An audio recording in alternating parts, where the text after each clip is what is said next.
महाकाय सूर्यकोटि समप्रभ निर्विघ्नं कुरु मे देव सर्वकार्येषु सर्वदा। जब रात होती है तो हम एक दिया जला लेते हैं और उसी रोशनी में खुद को महफूज समझते हैं, मगर उस रोशनी के करीब जो अंधेरा है वो अपने अंदर बहुत सारी कहानियां समेटे हुए है और इन्हीं कहानियों को आपको लेकर आता है रात के अंधेरे में।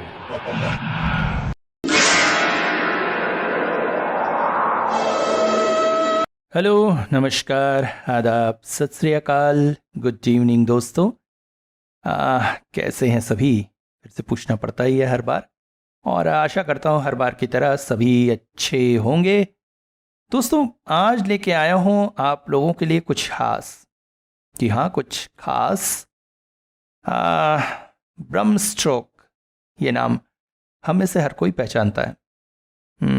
किसी तारीफ की ज़रूरत नहीं है और आशा करता हूँ सब पहचानते होंगे। कोई ऐसा नहीं होगा जिसे बताना पड़े आखिर ब्रह्म स्ट्रोक कौन थे, क्योंकि ये नाम लेते ही साथ हमारे तन बदन में एक सिहरन से दौड़ जाती है उनकी अमर लेखनी ड्रैकुला की याद। हालांकि ब्रह्म स्ट्रोक ने ड्रैकुला उपन्यास के अलावा भी बहुत कुछ लिखा था, जिनमें ब्रिटिश ओपेरा सबसे प्रमुख था। इसके अलावा और भी कई नॉवेल थे, जिनमें ड्रैकुला की बेटी, ड्रैकुला की वापसी, ड्रैकुला का मेहमान और ऐसे ही बहुत सारे नॉवेल्स हैं। आज उन्हीं में से एक ड्रैकुला का मेहमान। जैसे ही मैं घोड़ा गाड़ी में चढ़ने वाला था, अचानक विक्टर बोला, साहब, मैं कह रहा था आज नहीं जाने से नहीं होता है। क्यों, क्या हुआ? नहीं, आज रात हेलोइन की रात है। मैं चाहता था, खैर कोई बात नहीं, आप एक काम करिएगा, शाम ढलने से पहले लौट आइएगा होटल। यहाँ के लोग और यहाँ की वही सोच, यही सोचते हुए मैं घोड़ा गाड़ी में चढ़ बैठा। घोड़ा गाड़ी धीरे धीरे आगे बढ़ने लगी। सामने घास के मैदान, फिर खेत, और अब मैं उस रास्ते पर हूँ जहाँ पर चारों तरफ सूखी मैदान है। बीच से सांप के शरीर की तरह आड़ा टेढ़ा होता हुआ ये रास्ता बढ़ गया है। रास्ता चढ़ाऊ और ढलान से भरा हुआ है, इसलिए घोड़ा गाड़ी कभी ढलान की तरफ जाती है तो कभी चढ़ाव की तरफ। मैं हर तरफ नजर दौड़ाता जा रहा हूँ। आसमान साफ है। कोचवान रॉड्रिक्स घोड़ा दौड़ाते हुए बार बार अपनी जेब से घड़ी निकालकर समय देख रहा है। मैंने उससे पूछा, क्या हुआ रॉड्रिक्स? नहीं, कुछ नहीं साहब, असली में आज हेलोइन की रात है ना, इसलिए मैं चाहता था। अचानक हम एक मोड़ पर पहुंचे। यहाँ पर अब 3 रास्ते थे। हम सीधे चले जा रहे थे। पास का रास्ता ढलान की तरफ से खुले मैदान की तरफ जाता था। मैंने घोड़ा गाड़ी वहीं रुकवा दी। सुनो रॉड्रिक, घोड़ा रुको। जी साहब, क्या हुआ? मैं घोड़े गाड़ी से उतर आया, तभी मेरे कानों में कुछ आवाज पड़ी। दूर जैसे भेड़िए बुल रहा है। ये रास्ता किधर को जाता है? सुनकर जैसे रॉड्रिक्स के शरीर में एक ठंडी लहर बह गई। साहब, हो मत पूछिए, आप जल्दी घोड़ा गाड़ी में बैठिए। अच्छा, ये आवाज किसकी है? भेड़ियों की? आज भी शहर के आसपास भेड़िए आते हैं? पता नहीं साहब, पिछली बार जब तेज बर्फबारी हुई थी तो वो जंगल में चले गए थे। उसके बाद काफी समय तक उनकी आवाजें नहीं आई, मगर आज की रात तो खास है ना, इस वजह से शायद। मैंने एक बात देखी, पता नहीं क्यों थोड़े बहुत असामान्य रूप से असहज से होते जा रहे थे। बार बार पैर टपका रहे थे। मगर ये जगह है क्या? मैंने कहा ना साहब, आपको बैठिए। देखो, मुझे तो जब तक नहीं बताओगे मैं नहीं। ये आत्महत्या किए हुए लोगों की कब्रगाह है। कहते कहते रॉड्रिक्स घोड़ा गाड़ी से उतर आया। ओ, तो यहाँ के लोगों का वही पुरातन नियम। यहाँ ऐसा माना जाता है कि आत्महत्या किए हुए लोगों की आत्माएं घूमती हैं, इसलिए उनके लिए अलग से एक कब्रगाह है। और ये ऐसे ही एक तिराहे के पास वाले मैदान में बनाया जाता है। और वो रास्ता किधर जाता है? अरे साहब, आप क्या कर रहे हैं? आप जानते हैं आज रात हेलोइन की रात है। आज रात भूत पिशाच डायन चुड़ैले सब इस धरती पर वापस आती हैं और आनंद मनाती हैं। और आप आज के दिन ये सब जगहों के बारे में पूछ रहे हैं, मगर तुम्हें बताने में क्या तकलीफ है? अच्छा, एक काम करो, घोड़ा गाड़ी उधर ले चलो। नहीं साहब, नहीं, मैं नहीं जाऊंगा उधर। वो मरे हुए लोगों का गांव है। मरे हुए लोगों का गांव? मगर वहां ऐसा है क्या? कुछ नहीं साहब, वीरान सा गांव है। आप चलिए। मगर मुझे वहां जाकर देखना है। साहब देखिए वो लोग धीरे धीरे हमारी तरफ बढ़ रहे हैं। अचानक मैं भी चौंक पड़ा।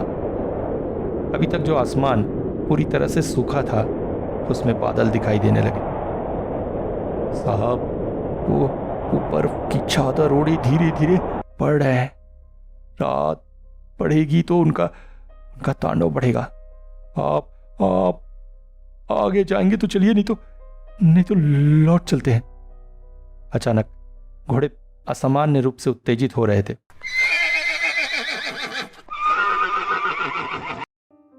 और तभी एक अजीब घटना घटी।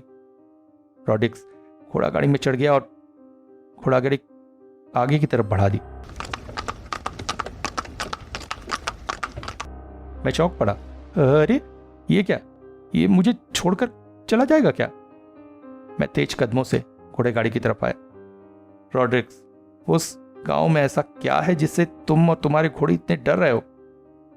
साहब कहते हैं वहां पर रहने वाले सब लोग एक दिन अचानक ही मर गए थे। उन सबको कब्र दे दी गई, मगर फिर कब्रों से अजीब आवाजें आने लगी। अंत में जब आसपास के गांव वालों ने मिलकर कब्रें खोदी तो आप विश्वास नहीं करेंगे, वहां पर कब्रों के अंदर लाशें जरा भी सड़ी नहीं थी, बल्कि और सुंदर हो गई थी। और सबसे आश्चर्यजनक था उनके होठों पर लगा हुआ ताजा खून। साहब, उस गांव के लोग मरकर भी नहीं मरे हैं, अनंत मौत की गर्त में चले गए हैं। पिशाच बनकर अपनी कब्रों पर जीवित है। और आज हेलोइन की रात में वो फिर जाग उठेंगे खून की प्यास में। साहब, चलिए यहां से। तभी अचानक हल्की बर्फबारी होने लगी। मैं आश्चर्यचकित था। पता नहीं शहर के लोग होकर भी इनमें गांव के लोगों जैसे अंधविश्वास कैसे हैं। अच्छा ठीक है रॉड्रिक्स, तुम एक काम करो, तुम लौट जाओ, मैं कुछ देर यहीं रहूंगा। साहब क्या कह रहे हैं आप? देखिए शाम ढलने को है, यहाँ पर रहना उचित नहीं होगा साहब। रॉड्रिक्स अपनी घोड़ा गाड़ी म्यूनिख की तरफ घुमा चुका था। मैं कह रहा हूं साहब, आ जाइए साहब। मैंने घोड़ा गाड़ी का गेट खोला और छड़ी निकाल ली। सामने जिस तरह की उबड़ खाबड़ पथरीला रास्ता था, ऐसे में छड़ी हाथ में रहे तो अच्छे से चलते बनता है। नहीं, मैं नहीं जाऊंगा, तुम चाहो तो जा सकते हो। अब तक घोड़े और असहज हो चुके थे। रॉड्रिक्स ने एक बार मेरी तरफ इस नजर से देखा जैसे कह रहा हो, बैठना हो तो बैठिए, नहीं तो मैं जा रहा हूं। और फिर घोड़ा गाड़ी उसने दौड़ा दी। मैं उसी जगह खड़ा रह गया। सामने रास्ता ढलान था। घोड़ा गाड़ी कुछ पल को मेरी आंखों से उछल हुई और फिर सामने की चढ़ाई पर चढ़ने लगी। तभी मुझे दूर से आता हुआ एक दुबला पतला व्यक्ति दिखाई दिया। घोड़ा गाड़ी जैसे ही उसके पास पहुंची, घोड़े जैसे बिदक से गए थे। ऐसा लग रहा था जैसे जैसे रॉड्रिक्स नहीं, अभी तो घोड़े ही उस गाड़ी को खींच कर ले जा रहे हैं।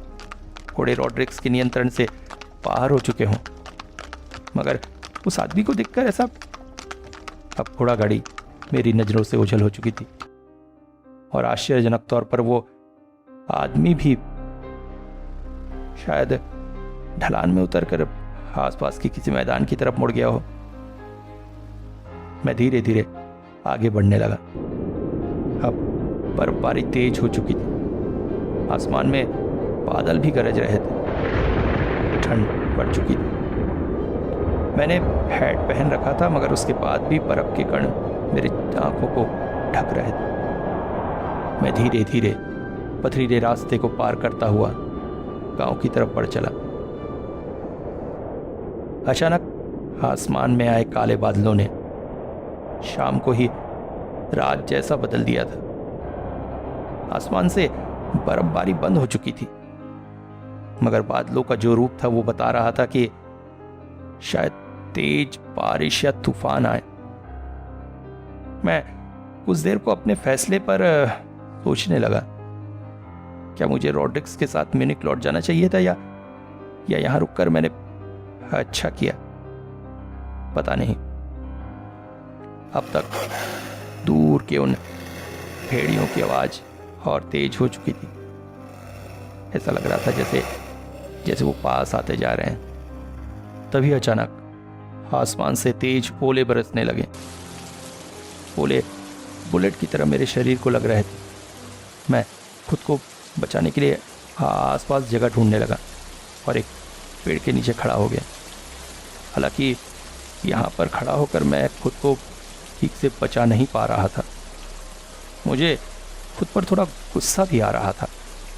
तभी अचानक सामने किसी घर का टूटा फूटा हिस्सा दिखाई दिया। परित्यक्त गांव ही सही, मगर पुराने से घर में जाकर सिर छुपाना ज़्यादा अच्छा रहेगा। यही सोचकर मैं उस ओर दौड़ लगा दिया। सामने एक छोटी सी दीवार थी। मैं उसे कूदकर अंदर चला गया, मगर अब कश्मकश में था कि आखिर मैं हूँ कहाँ। अब धीरे धीरे बर्फबारी थोड़ी कम हो रही थी और मेरी आंखें भी अंधेरे में देखने लायक हो रही थी। तभी मैंने देखा, मैं एक कब्रिस्तान में हूँ। शायद उसी गांव के कब्रिस्तान में। आज परीक्षण करके देख ही लेता हूँ आखिर रॉड्रिक्स ने जो मरे हुए जिंदा लोगों की बात बताई थी वो कहाँ तक सच है। मैं धीरे धीरे आगे बढ़ने लगा। तभी अचानक मेरी नजर एक कब्र पर पड़ी। ये कब्र सब कब्रों से दूर अलग बना हुआ था। सफेद पत्थर का लिखा हुआ था, the king is sleeping here till the word and, don't awake him. किसकी कब्र हो सकती है ये? तभी मैं थोड़ा सा और आश्चर्यचकित हो गया। कब्र के ठीक बीचों बीच एक बड़ा सा भाला जैसा कुछ गड़ा हुआ था। आखिर एक मरे हुए इंसान के सीने में इस तरह से इसे काटकर फिर उसे मारने की कोशिश की गई। ये सब क्या है? तभी अचानक ओलों की बारिश फिर तेज हो गई। मैं खुद को बचाने के लिए उस कब्र की आड़ में बैठ गया। मैंने अपने शरीर को जितना हो सका सिकोड़ कर रखा था। आसमान में रह रहकर बिजलियां कड़क रही थी। मेरा मन बार बार मुझे कचोट रहा था। एक मन कहता था मेरा यहां आना उचित नहीं है। आज की रात मुझे रॉड्रिक्स की बात मान लेनी चाहिए थी। दूसरी तरफ मेरा दिमाग कह रहा था क्यों? आखिर गांव वालों की झूठी मान्यताओं को परास्त करने में बुराई क्या है? यही सोचकर मैं वहां बैठा रहा। अचानक पीछे ठुलकने से कब्र की दीवार से टकराया और ऐसा लगा जैसे कोई दरवाजा सा खुला। मैं आश्चर्यचकित था। कब्र के नीचे और एक छोटा सा दरवाजा सा था और अगले ही पल आसमान में चमकी बिजली में मैंने देखा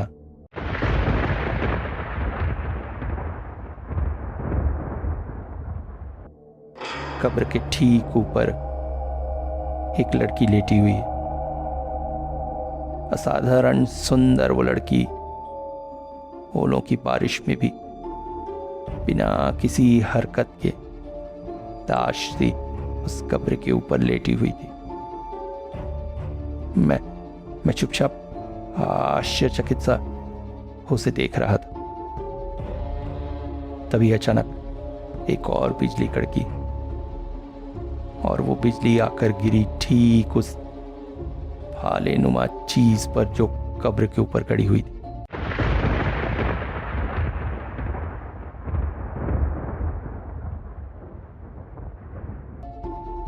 और अचानक उस लड़की की एक भयानक चीख गूंज उठी पूरे कब्रिस्तान में। और अगले ही पल मेरे सामने जो दृश्य उपस्थित था वो मुझे झकझोर देने के लिए काफी था। लड़की का पूरा शरीर थू थू कर जल उठा।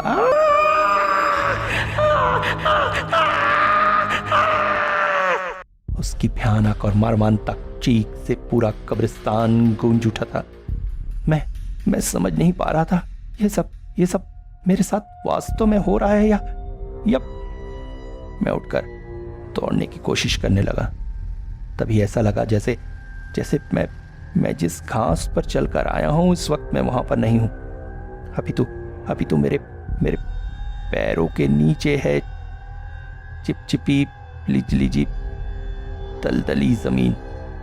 मैं तेजी से उस पर दौड़ने की कोशिश करने लगा और तभी लड़खड़ाकर जमीन पर गिर पड़ा। तभी मुझे एहसास हुआ जैसे जमीन से कई सारे हाथ निकल कर आ रहे हैं और मेरे पूरे शरीर को पकड़ते जा रहे हैं। कोई हाथ मेरे मुंह पर, कोई हाथ मेरे सीने पर, कोई हाथ मेरे पैरों को जकड़े हुए है। भय और आकस्मिकता से मैंने अपना मानसिक संतुलन खोया और फिर बेहोश हो गया। जब आँख खुली तो मैं हड़बड़ा उठा। जब इस तरह से आप कुछ देर बेहोश रहकर वापस आते हैं तो बहुत सी चिंताएं और दुश्चिंताएं आपके दिमाग में होती है। बेहोश होने से पहले का वो भयानक मंजर, आप कहाँ हैं, किस जगह पड़े हैं, आप जिंदा भी हैं या नहीं, ये सब कुछ एक साथ आपके दिमाग पर प्रहार करता है। उस दिमाग पर जो कुछ देर तक कुछ भी करने लायक नहीं था और उसे इतने सारे प्रश्न पूछे जा रहे होते हैं। मेरे साथ भी वही परिस्थिति थी। वो भयानक मंजर, फिर मुझे महसूस हुआ नहीं, मैं जिंदा हूं और जमीन पर पड़ा हूं, पर कुछ बेहद भारी चीज मेरे ऊपर रखी है। अचानक गर्दन के पास अजीब सा दर्द सा महसूस हुआ। मैं हड़बड़ाकर उठने की कोशिश कर रहा था और तभी मैंने महसूस किया मेरे सीने के ऊपर कुछ भारी सा है और शायद बारिश भी हो रही है। कुछ परिदृश्य समझ में आता उससे पहले ही मेरे सामने दो लाल चीजें दिखाई दे रही थी जो आग सी चल रही थी और उनमें विस्मय के भाव भी थे। तभी अचानक भयानक गर्जना सुनाई दी।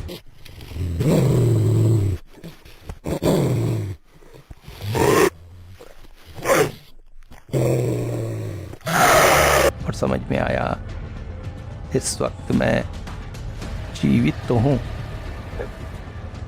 परंतु सुरक्षित नहीं।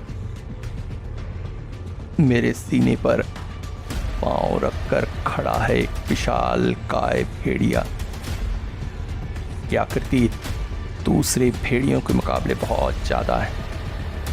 अब अंधेरे में मेरी आंखें सहे हो आई थी और इसके साथ ही आसमान में चमकती बिजली की रोशनी में मैं देख रहा था उस भेड़िए का आकार, उसकी लपलपाती जीभ और वास्तव में इस वक्त बारिश नहीं हो रही थी, अपितु उसकी लार मेरे ऊपर गिर रही थी। वो अपनी जीभ से मेरे गर्दन के पास चाट रहा था। मैं उसका शिकार था। मुझे होश में आते देखकर शायद वो थोड़ा सा आश्चर्यचकित हो गया था।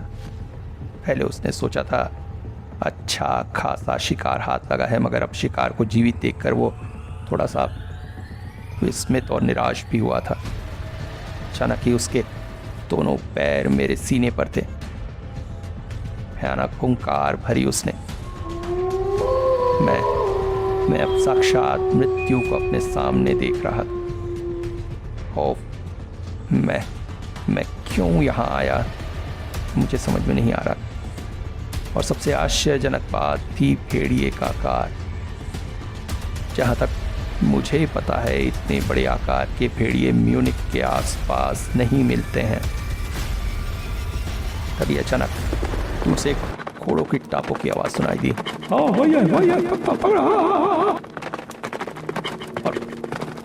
और कुछ सैनिकों के आने का आभास सा हुआ। अचानक ही एक गोली चली। भेड़िया जोर से चित्कार करता हुआ मुझे छोड़कर पास की झाड़ियों की ओर दौड़ पड़ा। वो तो गनीमत है जिसने भी गोली चलाई थी उसके पास वाले ने उसका हाथ ऊपर कर दिया था, अन्यथा गोली सीधी आकर मुझे लगती। और तब मैंने महसूस किया मेरे आसपास बहुत सारे सैनिक आ गए, मगर मेरा शरीर जैसे निश्चल सा हो गया था। बर्फ की चादर में मैं जमता जा रहा था। देखो जिंदा है कि नहीं सर? जिंदा है। ओफ, भेड़िए के हाथों से बचा है। कोई ऐसा भेड़िया था क्या? अरे असली शैतानी भेड़िया था। उसे मारने के लिए भी चर्च द्वारा अभिमंत्रित बुलेट दिया जाता है। ये तो किस्मत है तुम बच गए। देखो ज्यादा समय नष्ट करना, यहीं कहीं झाड़ियों में ही छुपा हुआ होगा। शैतान कभी भी आक्रमण कर सकता है। जल्दी यहाँ से निकलना होगा। एक काम करो, इसे थोड़ी सी ब्रांडी पिलाओ, शरीर में ताकत आएगी। हाँ, मैंने भी सुन रखा था ब्रांडी पीने से शरीर में गर्मी आ जाती है। ब्रांडी के कुछ घूंटे लगाकर सच में मैं उठ बैठा। तुम ठीक तो हो? पहले से देखो कहीं इसके शरीर में। हाँ। अचानक उन लोगों ने टॉर्च की रोशनी से मेरे शरीर का निरीक्षण किया। नहीं सर, उन लोगों ने इसे दूषित नहीं किया। ये तो अच्छी बात है। वैसे भी इसकी हमें अच्छी कीमत मिलेगी। अच्छा हुआ हम इसे बचाने में संभल हो गए। तुम ठीक तो हो? उनका अगला प्रश्न मेरे लिए था। हाँ, ठीक हूं, मगर बहुत कमजोरी है। मौत से बच कर आए हो। इसके बाद उन्होंने मुझे उठाकर खड़ा किया। मैं अपने सहारे खड़े होने में मैं असमर्थ था। फिर मुझे किसी तरह से घोड़े पर बिठाया गया। एक सैनिक घोड़े पर आगे बैठा और एक पीछे, ताकि मैं गिरो नहीं। फिर वे घोड़े के साथ मुझे लेकर वापस म्यूनिक को आने लगे। आते आते उनके सरदार ने कहा, सुनो, तुम लोगों को यही बताना कि एक जंगली कुत्ते ने तुम पर आक्रमण किया था। मगर सर, उसके गले के पास जैसा निशान है, कोई नहीं मानेगा कि कुत्ते का आक्रमण है। ये तो भेड़िए के आक्रमण के निशान है। तुम्हें लगता है लोग इतने बड़े भेड़िए की कहानी मानेंगे? इसे पागल समझेंगे। तुम समझ रहे हो ना? तुम लोगों से यही कहना जंगली कुत्ते ने आक्रमण किया था। मैं अभी कुछ भी सोचने समझने या कहने की हालत में नहीं था, इसलिए जो उन्होंने कहा मैंने उसी में हाँ कर दी। वो लोग मुझे अपने कैंप में लेके गए, जहां पर मुझे खाना और ब्रांडी दी गई। शरीर में अब पर्याप्त गर्मी आ गई थी। इसे शहर छोड़ाओ। 2 सैनिकों को मेरे साथ होटल तक छोड़ने के लिए भेजा गया। बड़ी मुश्किल से मैं होटल पहुंचा। होटल पहुंचते ही जैसे विक्टर दौड़ पड़ा। अरे साहब, अब कहाँ चले गए थे? अब ठीक तो है? आइए आइए। मुझे किसी तरह से पकड़कर होटल के अंदर ले जाया गया। अब हालांकि मैं काफी अच्छा महसूस कर रहा था। दोनों सैनिक विदा लेकर जाने लगे तो मैंने उससे कहा, आप लोग खाना खाकर जाइए। फिर विक्टर द्वारा बनाए गए बहुत अच्छे खानों का हमने स्वाद लिया। दोनों सैनिक विदा होकर जाने लगे तो मैंने दिल से उनका धन्यवाद दिया। आज उन्हीं की वजह से तो मैं मौत के मुंह से लौटा हूं। इस पर वो बोले, हमारा धन्यवाद करने की कोई जरूरत नहीं, ये सब तो विक्टर ने ही करवाया है, आप उसी का धन्यवाद करिए। सैनिकों के जाने के बाद मैंने विक्टर को गले लगा लिया। विक्टर बहुत बहुत शुक्रिया। आज अगर तुम न होते तो मैं मौत के मुंह में चला जाता। मगर ये जानकर भी कि मैं अपनी मर्जी से वहां गया हूं, तुमने मेरी मदद की। क्या करता साहब, ऊपर से ऑर्डर आया था। असली में जब रॉड्रिक्स अपने टूटे फूटे टांगे को लेकर आया तो मेरा मन तभी सशंकित हो गया था। उसने बताया, रास्ते में एक आदमी को देखकर घोड़े बिल्कुल बिदक से गए थे। किसी तरह से वो यहां तक पहुंचा है और तभी एक तार आया और तार पड़ने के बाद आपकी मदद करना तो लाजमी हो जाता है। इतने बड़े आदमी का तार मैं कैसे। ये तो अच्छा है कि सैनिकों का सरदार मेरा मित्र था। मैंने तुरंत ही उसके पास खबर भिजवाई और वो अपने साथियों को लेकर आपकी तलाश में निकल पड़ा। मोटी रकम के लालच में सब कुछ करते हैं साहब। तार? कैसा तार? ये देखिए। तार पड़ने के साथ साथ मेरे पूरे शरीर में सिहरन भर उठी थी। पता नहीं मेरा बचना मेरे लिए अच्छा था या बुरा। तार का मजनून कुछ ऐसा था। उसे कुछ नहीं होना चाहिए, वो मुसीबत में है, उसे जल्द से जल्द बचाओ। जितना खर्चा करना पड़े करो, मगर याद रखो उसे कुछ नहीं होना चाहिए। वो मेरा मेहमान है। और नीचे हस्ताक्षर थे, काउंट ड्रैकुला।